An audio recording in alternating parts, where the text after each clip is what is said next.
다속의 명상록 159번째 시간입니다. 오늘은 니르바나님 열반 2번째 시간입니다. 저녁에 쉬고 아침이면 바쁜 고달픈 삶, 석유조망 생애군. 저녁이라야 쉬고 아침부터 저녁까지 바쁘게 일을 해야 합니다. 너는 죽도록 고생해야 먹고 살리라. 들에서 나는 곡식을 먹어야 할 터인데 땅은 가시덤불과 엉겅퀴를 내리라. 이렇게 사람들은 옛날부터 자신들의 처지를 간파하였습니다. 먹거리를 얻으려고 이마에 땀 흘리는 것은 차라리 즐겁습니다. 사람의 힘으로는 어쩔 수 없는 자연의 재해와 질병이 있습니다. 이보다 또 무서운 것은 사람들의 삼독의 죄악입니다. 불교와 기독교가 같이 지옥이 있다는 생각을 해왔습니다. 하느님 나라에 지옥이 있을 리 없지만 지옥이 있다면 세상이 바로 아비지옥입니다. 아파서 못 살겠다, 고파서 못 살겠다, 원통에 못 살겠다는 아우성 소리로 가득 찼습니다. 석가가 삶을 괴로움으로 본 것은 바로 본 것입니다. 그런데 이 세상을 떠나기 싫다는 것은 또 무엇인가? 나란 바로 정신이다. 정신이 자라는 것이 생각이다. 정신이 깨어나고 정신의 불이 붙어야 한다. 정신은 거저 깨어나지 않는다. 가난과 고초를 겪은 끝에 정신이 깨어난다. 삶이 모질게도 고달픈 것은 우리들의 정신을 일깨워 참나인 하느님을 찾아오게 하려는 하느님의 뜻입니다. 죽겠다고 아우성만 칠 것이 아니라 먼저 내가 누구인가를 우주 임재에게 물어야 합니다. 나는 우주의 소산이라 우주 임재에게 물어야 합니다. 땅의 어버이는 나라는 존재에 대해 책임이 거의 없습니다. 숨은 것은 크나 나타난 건 자라 작은 것만 보여. 유추명세 소견소. 유영문은 말하기를 하느님은 원대하여 보이지 않고 근소한 것만 보인다. 저각기 살겠다는 근소한 것들은 수요가 많다. 마치 벌레와 같은 존재들이다. 단지 벌레와 다른 것은 위대한 하느님을 찾아 위로 올라가겠다는 정신이 있기 때문이다.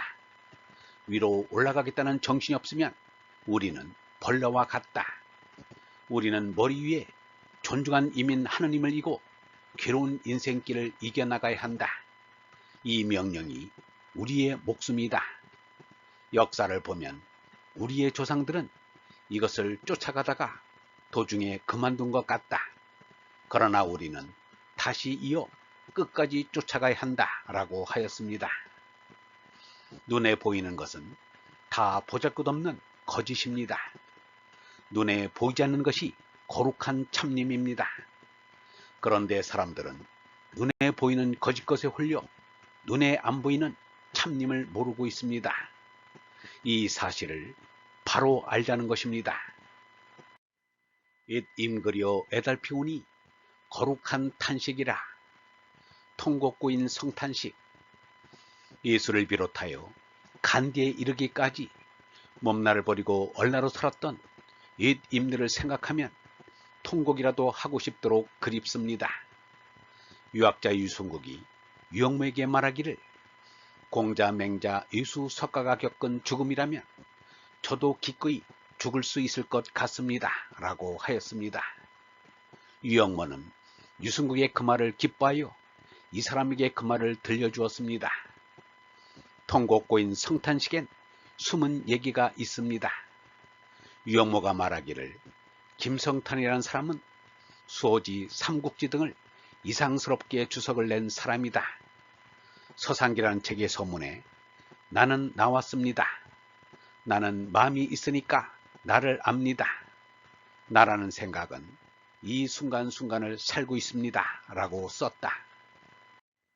김성탄은 장자 등 7사람을 중국의 명문장가로 쳤는데 그 옛사람을 생각하며 통곡을 했다. 그 말이 통곡 고인이다. 나도 서상기 서문만은 여러 번 읽었다. 김성탄의 이름처럼 거룩한 탄식이었다.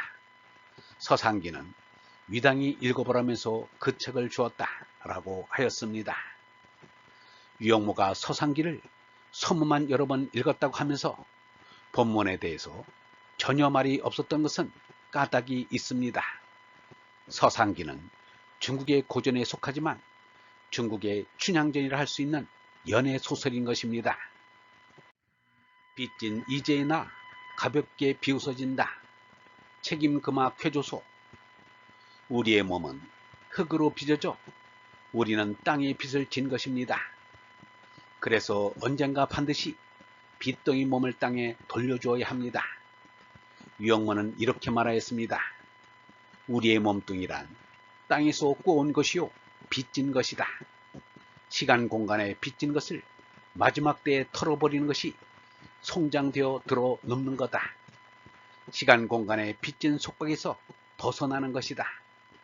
우리가 왜 죽을 것을 겁내나? 빚이 있어 그렇다.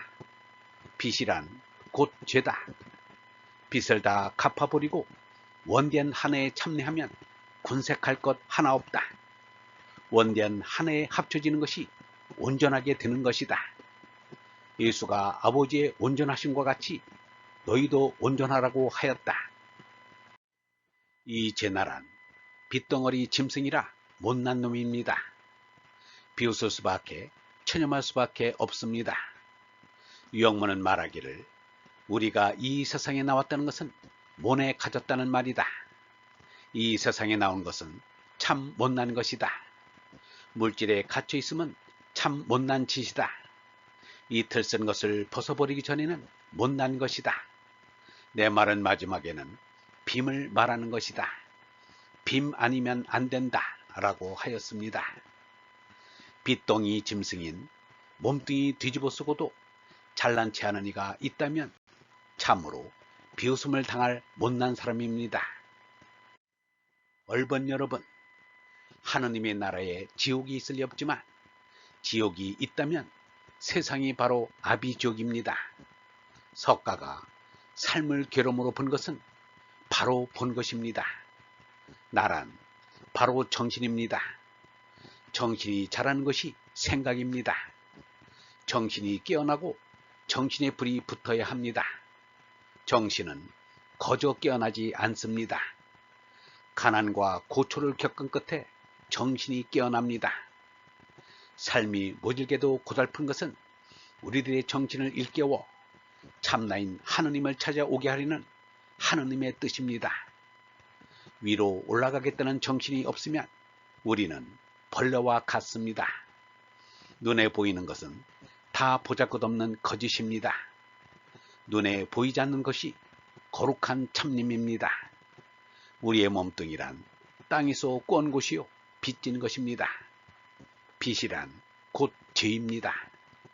빚을 다 갚아버리고 원대한 한 해에 참여하면 군색할 것 하나 없습니다. 원대한 한 해에 합쳐지는 것이 온전하게 되는 것입니다. 영성신학원 다석아카데미의 하는 소리였습니다.